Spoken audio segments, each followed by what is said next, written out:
Jamani, kaeni tu, kaeni ndugu zangu.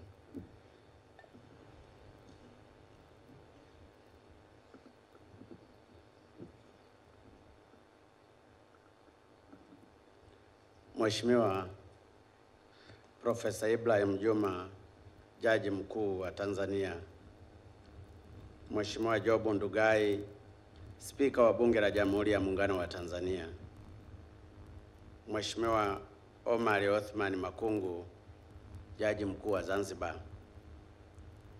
Mheshimiwa Mwigulu Nchemba, Waziri wa Sheria na Katiba, pamoja na mawaziri na manaibu waziri wengine mlioko hapa, waheshimiwa majaji wakuu wastaafu, waheshimiwa majaji wa Mahakama ya Rufaa mlioko hapa, Mheshimiwa Jaji Kiongozi, waheshimiwa majaji wa Mahakama Kuu, waheshimiwa wajumbe wa Kamati ya Bunge ya Katiba na Sheria, waheshimiwa wajumbe wa Kamati ya Bunge ya Bajeti, najua mko hapa na najua mmemsikia Mheshimiwa Jaji Mkuu, waheshimiwa mabalozi mlioko hapa, tunawashukuru sana. Mheshimiwa Mkuu wa Mkoa wa Dodoma, makatibu wakuu na manaibu wa katibu wakuu mliopo, Mheshimiwa Mwanasheria Mkuu wa Serikali, ndugu msajili mkuu na mtendaji mkuu wa mahakama, mrajisi na watendaji wakuu wa Mahakama Kuu Zanzibar, msajili wa vyama vya siasa Jaji Mtungi, ndugu mkurugenzi wa mashtaka, ndugu wakili mkuu wa serikali, rais wa Chama cha Wanasheria Tanzania, waheshimiwa viongozi wa vyombo vya ulinzi na usalama mlioko hapa, waheshimiwa wasajili, mahakimu na mawakili, waheshimiwa viongozi wa vyama vya siasa na viongozi wa dini, tunashukuru sana kwa dua na sala mlizozitoa. Waheshimiwa waalikwa, mabibi na mabwana, awali ya yote namshukuru sana Mwenyezi Mungu kwa kutupa uhai na kutuwezesha kukutana hapa leo. Aidha, namshukuru sana Mheshimiwa Jaji Mkuu kwa kunialika katika siku ya sheria nchini. Nimefurahi sana kuungana nanyi kwenye maadhimisho haya ambayo yanafanyika kwa mara ya kwanza hapa Dodoma. Dodoma oye! Dodoma ya Wagogo oye! Hii ni ishara kwa kweli sasa Dodoma ni makao makuu ya serikali. Asante sana Mheshimiwa Jaji Mkuu kwa kunialika, na hongereni sana wana Dodoma. Kabla sijaendelea zaidi, naomba kutumia pia fursa hii kutoa pole nyingi kwa wadau wa mahakama na sheria nchini kwa kuondokewa na baadhi ya wapendwa wenu. Mheshimiwa Jaji Mkuu ameeleza kwamba baadhi yao, na mimi ningependa niwataje, ni Jaji Mkuu mstaafu wa Tanzania Agustino Ramadhani, Kamishna wa Maadili na Jaji mstaafu Harold Msekela, Jaji wa Mahakama ya Rufani Mheshimiwa Bethuel Mira, Jaji wa Mahakama Kuu Salvatore Bogore, aliyekuwa Waziri wa Katiba na Sheria Balozi Dr. Agustine Mahiga, pamoja na mahakimu na watumishi wengine wa mahakama. Tunaziombea kwa Mwenyezi Mungu roho za marehemu zipumzike kwa amani. Amina. Mheshimiwa Jaji Mkuu, ndugu wadau wa mahakama, mabibi na mabwana, napenda pia kutumia fursa hii hapa mwanzoni kabisa kuipongeza Mahakama Kuu ya Tanzania kwa kutimiza miaka 100 tangu kuanzishwa kwake.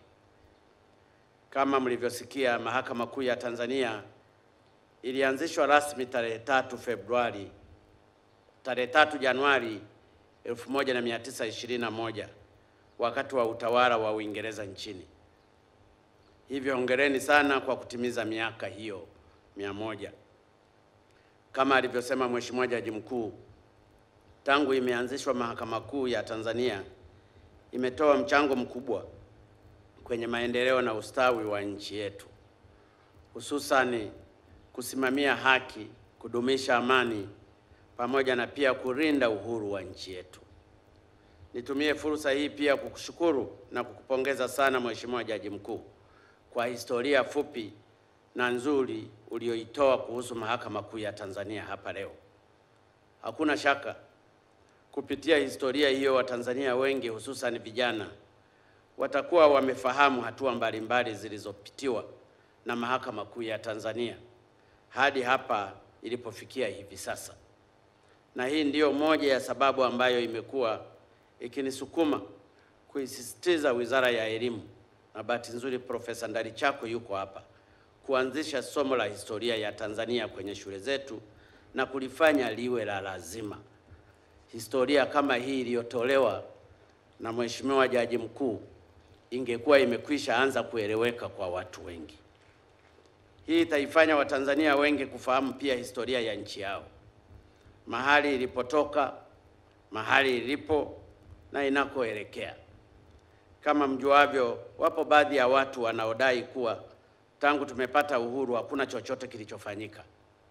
Hawajui kuwa wakati tukipata uhuru tulikuwa na majengo 4 tu ya Mahakama Kuu na hapakuwa na jaji yoyote Mtanzania mpaka mwaka 1960 na kitu. Ndipo majaji wawili wa kwanza waliteuliwa na wote walikuwa wanaume.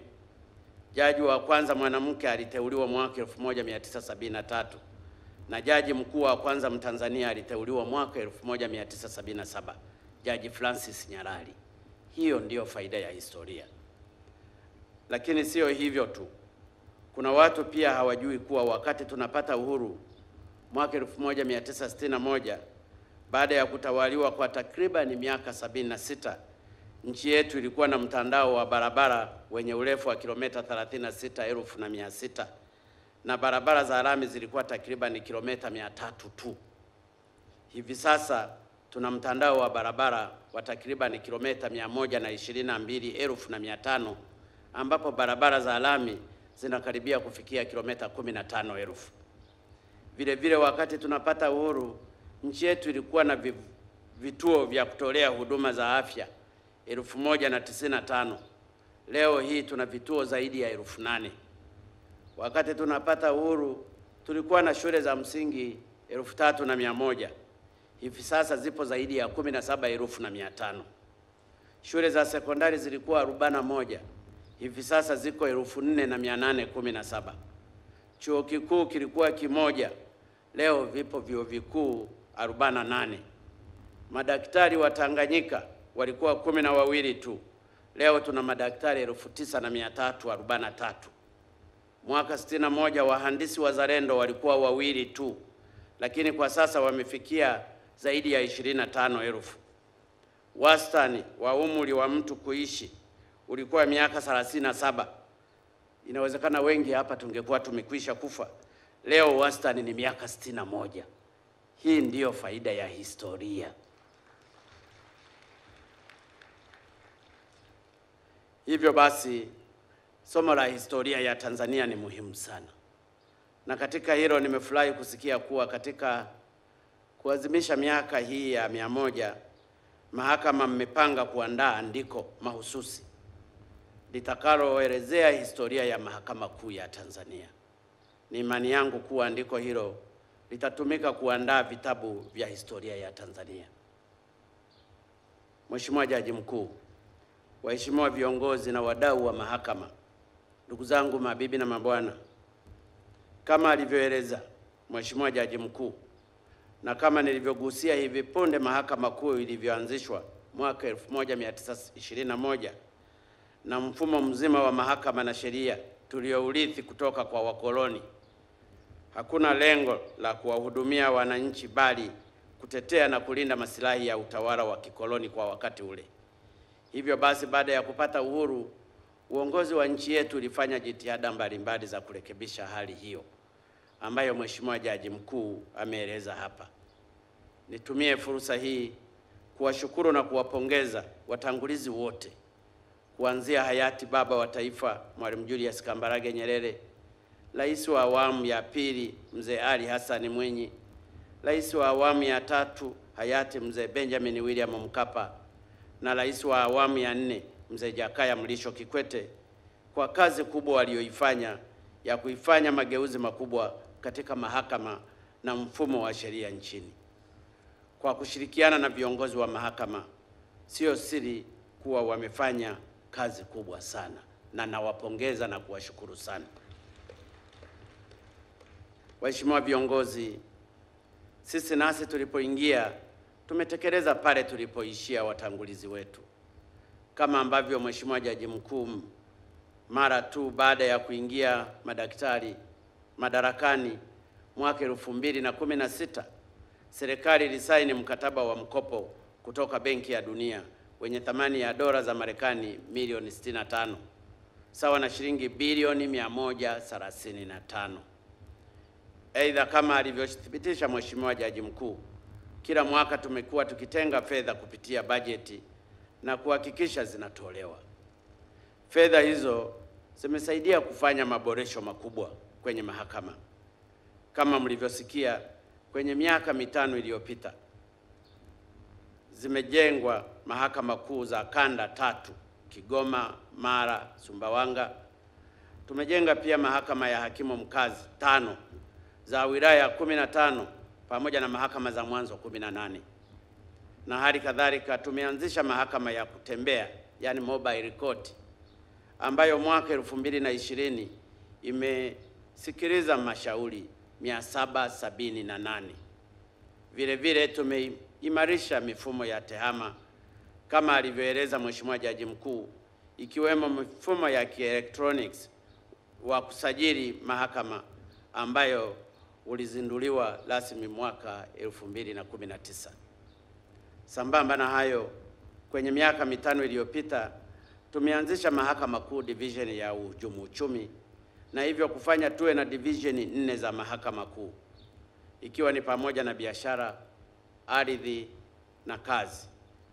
Tumeteua majaji wa mahakama ya rufaa 17 na majaji wa mahakama kuu 52, na hivyo hivi sasa tuna jumla ya majaji 88. Ninajua Mheshimiwa Jaji Mkuu bado hawajatosha, na ombi lako umeshaniletea, ninalifanyia kazi kikamilifu. Aidha, serikali imeajiri mahakimu 396 na hivyo kuongeza idadi yao kuwa 1287. Umeelezea hapa juu ya watumishi wengine 200 nilioahidi.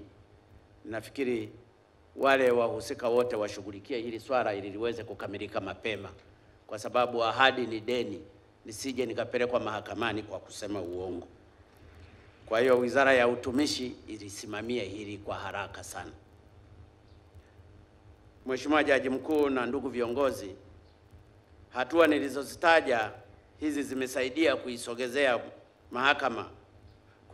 mahakama kwa wananchi na kuboresha huduma zake. Katika miaka ya hivi karibuni, kasi ya usikilizaji kesi imeongezeka sana, na tatizo la mrundikano wa kesi au mashauri limepungua kwa kiasi kikubwa. Na kupongeza sana Mheshimiwa Jaji Mkuu na watendaji wote wa mahakama kwa kazi nzuri mlizozifanya katika kipindi hicho. Mathalani, mwaka 2020 mahakama za mwanzo ilisikiliza mashauri 164,758 na mlindikano, yaani kasi zilizokaa zaidi ya miezi 6 zilikuwa 29 tu. Mahakama za wilaya zilisikiliza mashauri 43,149, wakati mrundikano au mashauri yenye zaidi ya miezi 12 ulikuwa 18%. Mahakama Kuu division ya uhujumu uchumi ilisajili mashauri 11 mwaka 2020 na kusikiliza mashauri 9, wakati mahakama ya rufaa ilisikiliza mashauri 1216 mwaka 2020, na mrundikano katika mahakama hiyo, yani mashauri yenye umri wa zaidi ya miezi 24, yalikuwa mashauri 155 tu. Asanteni sana, hongereni sana kwa kuchapa kazi vizuri. Nasema kwa dhati, haya kwa uhakika ni mafanikio makubwa sana, Mheshimiwa Jaji Mkuu. Hongereni sana mahakama, lakini niseme kuwa mafanikio haya yamechangiwa pia na maboresho yaliyofanyika kwenye taasisi nyingine zinazosimamia masuala ya haki na sheria nchini, ikiwemo uamuzi mkubwa uliofanywa na serikali mwezi Februari 2018 ya kutenganisha majukumu ya ofisi ya mwanasheria mkuu wa serikali na ofisi ya taifa ya mashtaka na kuanzisha ofisi ya wakili mkuu. Kutokana na uamuzi huu, kasi ya uchunguzi au upelelezi imeongezeka na tatizo la mawakili wa serikali kutotokea mahakamani limepungua, na hivyo kuongeza kasi ya usikilizaji wa mashauri ikiwemo kwenye mabaraza ya usuluhishi ndani na nje ya nchi. Lakini pia pamoja na mafanikio mengine makubwa yaliyopatikana yakihusisha vyombo mbalimbali ikiwa polisi na wengine, navyo vimechangia kiasi kikubwa kwa kurahisisha masuala ya upatikanaji haki. Mheshimiwa Spika na ndugu viongozi na ndugu wananchi, pamoja na mafanikio mengi makubwa yaliyopatikana, changamoto bado zipo. Hivi punde Mheshimiwa Jaji Mkuu ameelezea kuhusu uhaba wa watumishi na miundombinu unaoikabili mahakama, lakini amegusia pia masuala ya maslahi kwa watumishi. Ningependa kusema kuwa changamoto hizo zipo pia kwenye vyombo vingine vinavyosimamia haki, ikiwemo ofisi ya mwanasheria mkuu wa serikali, ofisi ya taifa ya mashtaka, wakili mkuu wa serikali, jeshi la polisi, magereza na kadhalika. Hivyo basi, napenda niahidi kuwa tutaendelea kuzishughulikia kadiri ya uwezo wa serikali unavyowezekana. Kama mnavyofahamu, mwaka jana nchi yetu imeingia kwenye uchumi wa kati. Hivyo tutahakikisha mambo yetu yanafanana na nchi yenye uchumi wa kati kweli kweli, sio tu kwenye mahakama bali kwenye taasisi zote za serikali.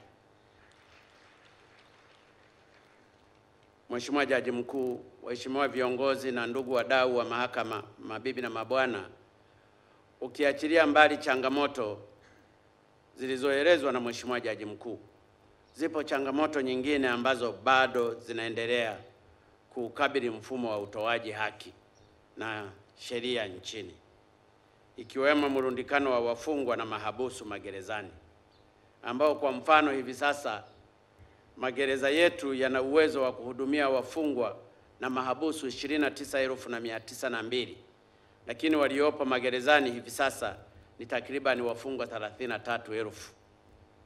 Na idadi hii ya wafungwa na mahabusu imepungua baada ya serikali kuwasamehe na kuwapunguzia vifungo wafungwa zaidi ya 40,000.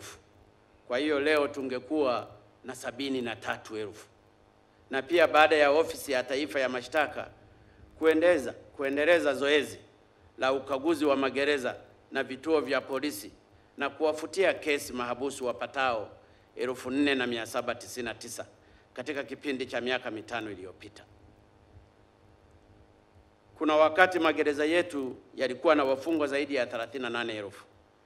Hivyo basi, napenda niungane na mwanasheria mkuu wa serikali kutoa rai kwa waheshimiwa majaji na mahakimu kuruhusu dhamana na kutoa adhabu mbadala kila inapostahili. Hii sio itapunguza mrundikano wa wafungwa kwenye magereza yetu, lakini pia itaipunguzia serikali mzigo wa kuwahudumia wafungwa. Changamoto nyingine ni kuhusu ucheleweshaji wa kesi. Hivi punde nimetoka kuipongeza mahakama kwa kuongeza kasi ya kusikiliza kesi. Hata hivyo, tatizo la ucheleweshaji bado lipo, hususani kwenye mashauri yanayohusu masuala ya biashara na mikopo. Mathalani, ipo tabia ya baadhi ya wateja wa benki kukimbilia mahakamani na kufungua kesi nyingi au kuweka mazuio kwa lengo la kuchelewesha urejeshaji wa mikopo wanayodaiwa na benki.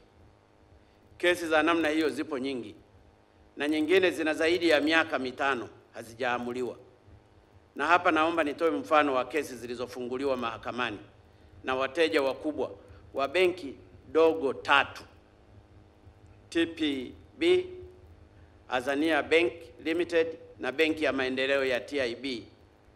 Kwa mujibu wa taarifa za tarehe 31 Disemba 2020, Azania Bank Limited ina kesi 36 zilizofunguliwa na wadaiwa wake zenye thamani ya shilingi bilioni 352.27.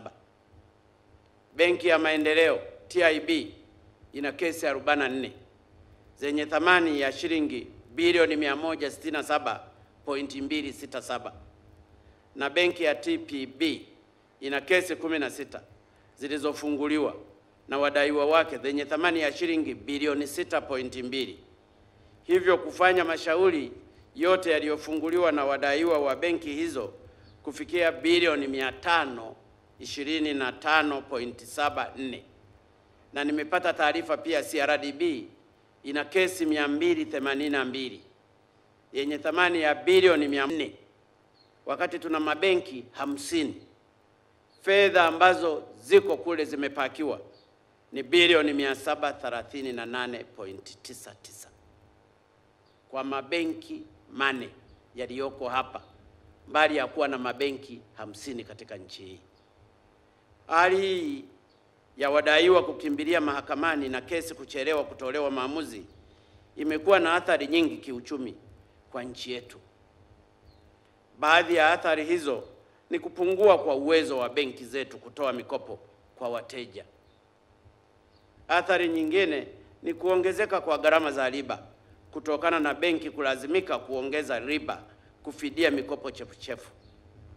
Lakini tatu, athari nyingine ni kuongezeka kwa gharama za uendeshaji kutokana na benki kuendelea kulipa riba kwa amana zilizotumika kutoa mkopo kwa wateja wenye madeni ambao wamekimbilia mahakamani na kesi zao kutotolewa maamuzi mapema. Lakini athari nyingine ni kiasi kikubwa cha fedha kuendelea kushikiliwa na wadaiwa sugu ambao wamefungua kesi mahakamani badala ya fedha hizo kutumika kutekeleza miradi mingine ambayo ingechochea uchumi wetu. Kwa msingi huo, Mheshimiwa Jaji Mkuu, napenda kutumia fursa hii kutoa wito kwa mahakama kuliangalia swala hili vizuri. Kesi za namna hii ingefaa zishughulikiwe mapema ili zisiathiri ukuaji uchumi katika nchi yetu. Kama mnavyofahamu, serikali yetu imedhamiria kwa dhati kujenga uchumi wa kisasa na imara uliojengwa katika misingi ya viwanda, huduma za kiuchumi na miundombinu wezeshi. Tumedhamiria pia kuendelea kuboresha maisha ya kila Mtanzania. Na hata hivyo, dhamira hiyo njema kamwe haiwezi kutimia endapo hatutakuwa na taasisi imara za kifedha, hususan benki zenye ukwasi wa kutosha kwa ajili ya kutoa mikopo ya muda mrefu yenye riba nafuu kwa wananchi. Hivyo basi, narudia kuiomba mahakama kujipanga kushughulikia changamoto hiyo niliyoieleza, ambayo kwa kweli inachelewesha ukuaji wa uchumi. Na hapa nimetoa mfano wa mabenki mane tu, mbali ya mabenki hayo 50 tulionayo katika nchi hii. Na niwaombe labda wasajili, kwa sababu wako hapa, wafuate sheria, hasa katika kesi ambazo haziwezi kufunguliwa rufani. Kuna kesi unaijua kabisa haitakiwi kufunguliwa rufani au imezuiwa rufani, basi wasajili wasisajili kesi za namna hiyo, kwani ni ujanja wa kuchelewesha kesi, hasa kesi zinazohusu kodi na kesi zinazohusu biashara. Unajua hii kesi hatakiwi kuapili mhusika, lakini bado unakwenda kuisajili. Ni process za kuichelewesha, na watu wanakuwa wanazunguka mahakamani badala ya kwenda kushughulikia kesi yenyewe kulipa. Lakini wapo pia wafanyabiashara ambao kazi yao wao ni kwenda kuzipaki kesi, wanaita parking. Hilo swala ni vyema likashughulikiwa kikamilifu ili tuhakikishe uchumi wetu unaenda katika mlolongo ulio bora zaidi, na hii itasaidia sana. Mheshimiwa Jaji Mkuu, changamoto nyingine ni kuendelea kwa vitendo vya rushwa na ukosefu wa maadili kwa baadhi ya watumishi wa vyombo vya kusimamia haki nchini. Najua watumishi wa namna hiyo wapo wachache sana. Watumishi wengi ni wazuri sana, Mheshimiwa Jaji Mkuu. Hata hivyo, kama usemi wa wahenga usemavyo, harufu ya yai moja bovu ni kali kuliko harufu ya mayai 100 mazima. Hivyo hatuna budi kuendelea kuchukua hatua dhidi ya watumishi hao wachache wenye kuvichafua vyombo vyetu, kwa sababu chombo cha mahakama na vyombo vingine vya utoaji haki vimeendelea kufanya kazi kwa uadilifu mkubwa, lakini wale wachache ni vyema wakashughulikiwa mapema. Na katika hilo na kupongeza Mheshimiwa Jaji Mkuu pamoja na mahakama kwa ujumla kwa kuendelea kuchukua hatua dhidi ya watumishi wachache wanaochafua mahakama.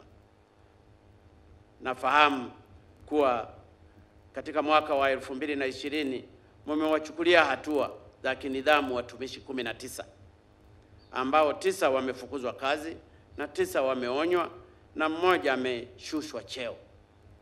Hiki ni kitu kizuri, kwa sababu huwezi ukafanya kazi na malaika. Umetoa mfano hapa wa baba wa taifa Mwalimu Nyerere katika historia ya kwamba alitaka kumfukuza hakimu.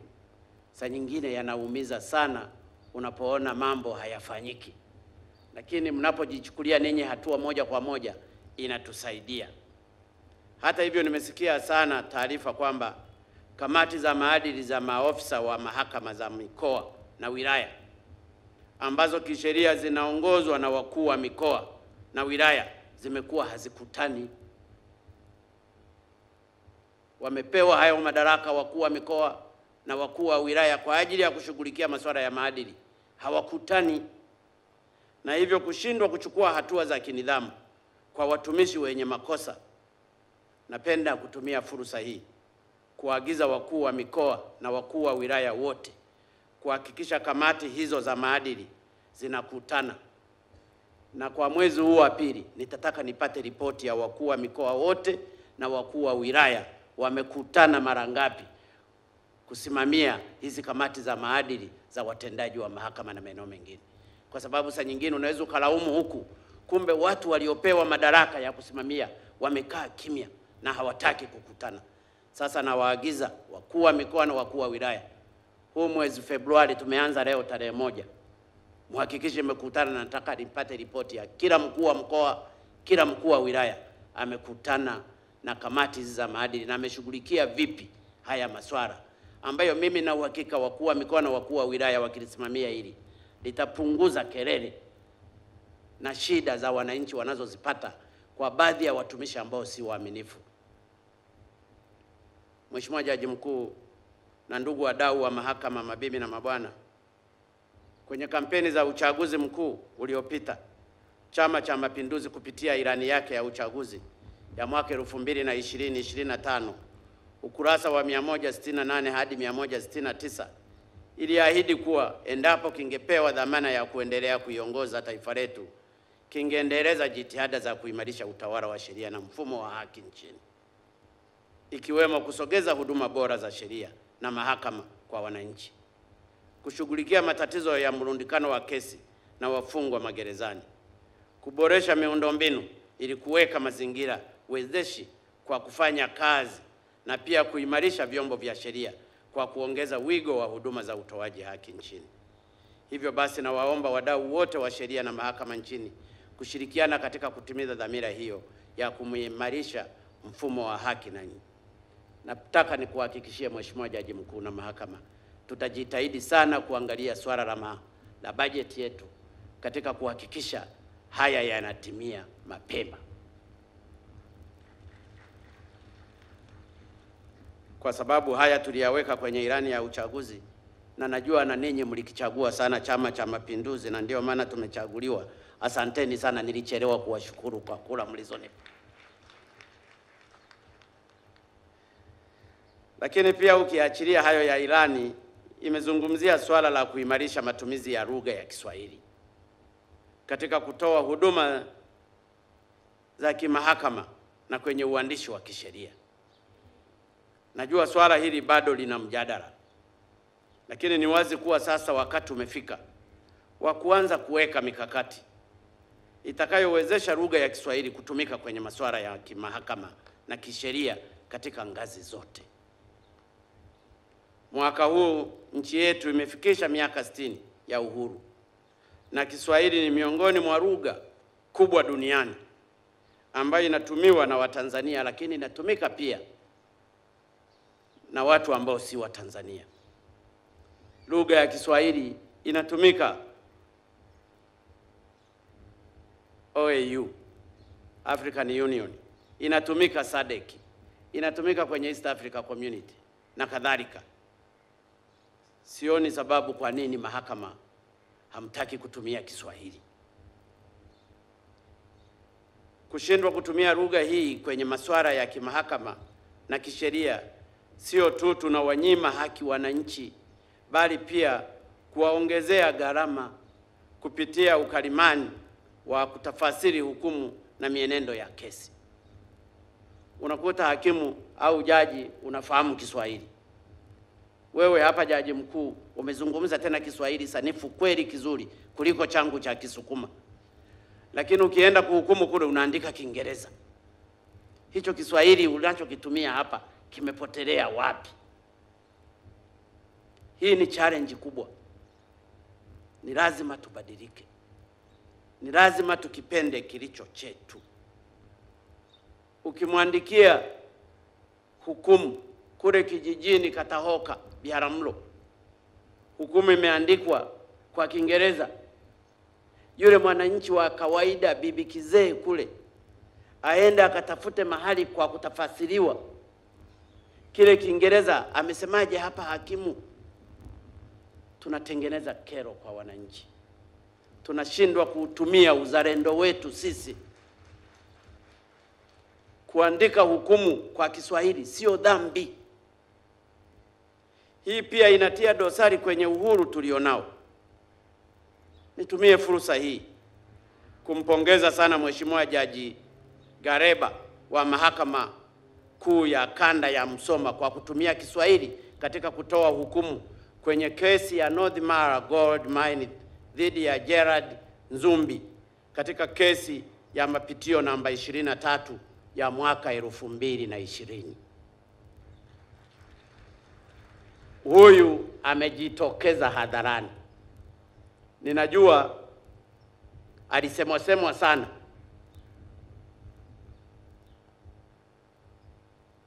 Alisemwa sana.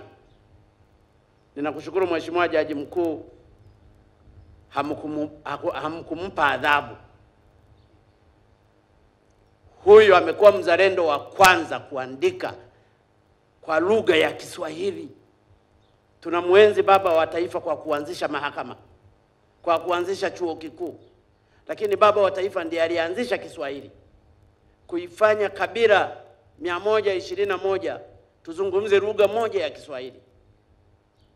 Hukumu zenu mnazitoa kwa Kiingereza. Huyu Jaji Gareba wa Mahakama Kuu Kanda ya Musoma, ninampongeza, naomba tumpigie makofi wote.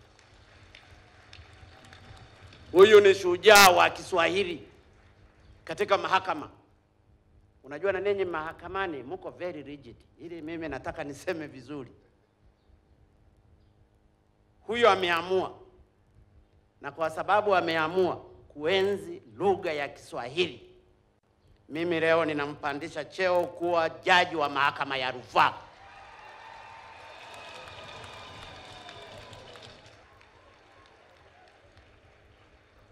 Anakuwa jaji wa mahakama ya rufaa kwa uzalendo huo wa Kitanzania wa kukwepa miiko iliyomo ndani ya mahakama kuandika hukumu kwa Kiswahili.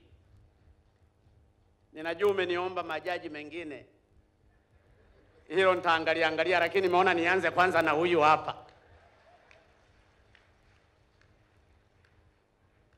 Gareba oye! Jaji wa Mahakama Kuu ya Rufaa, Jaji Gareba oye! Mheshimiwa Jaji Mkuu, Mheshimiwa Jaji Kiongozi, ninawaomba sana katika swala la Kiswahili tusione aibu. Mimi nilipoingia madarakani nikaanza kutoa hotuba zangu kwa Kiswahili, niliambiwa sijui Kiingereza, wala sikujali. Huyu hajui Kiingereza, kana kwamba kujua Kiingereza ndiyo maana yake kusoma. Chuo Kikuu cha Dar es Salaam nimekaa miaka mitatu nikisoma masomo yangu ya sayansi. Chemistry na mathematics zote zilikuwa zinaandikwa kwa Kiingereza. Lakini mtu akasema sijui Kiingereza. Nilipofanya thesis yangu, tena by thesis, the thermodecomposition kinetics of the lanthanized oxalato halides.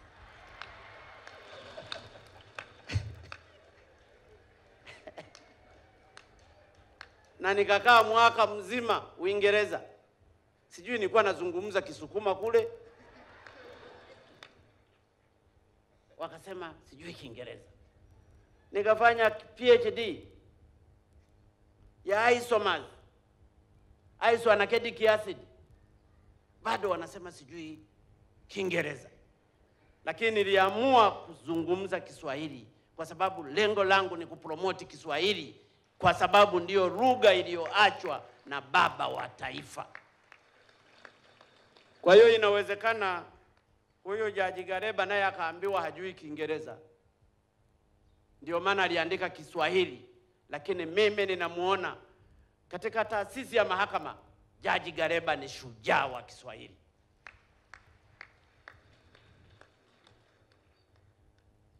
Mheshimiwa Jaji Mkuu, mimi nafikiri huu ni mwanzo mzuri, na huu ni uthibitisho kuwa lugha ya Kiswahili inaweza kutumika kwenye masuala ya mahakama na sheria.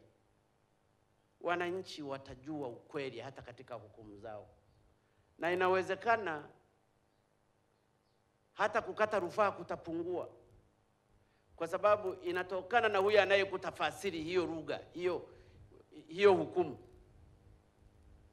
Hivyo basi nawasihi wadau wote wa mahakama, ikiwemo mahakama, bunge, Wizara ya Katiba na Sheria, ofisi ya mwanasheria mkuu, kuandaa mkakati wa kuwezesha lugha ya Kiswahili kwenye masuala ya sheria na mahakama, ikiwemo kuendesha na kuzitafasiri sheria za zamani na kutunga sheria mpya kwa lugha ya Kiswahili.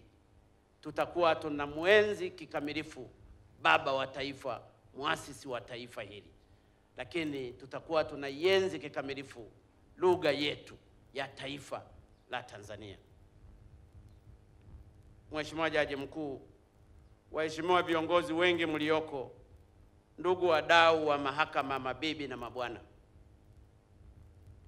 kabla sijahitimisha hotuba yangu, napenda kutumia fursa hii kurudia kukushukuru sana Mheshimiwa Jaji Mkuu kwa kunialika, na napenda kuthibitishia zile changamoto ambazo ziko ndani ya uwezo wa serikali tutazishughulikia mapema sana.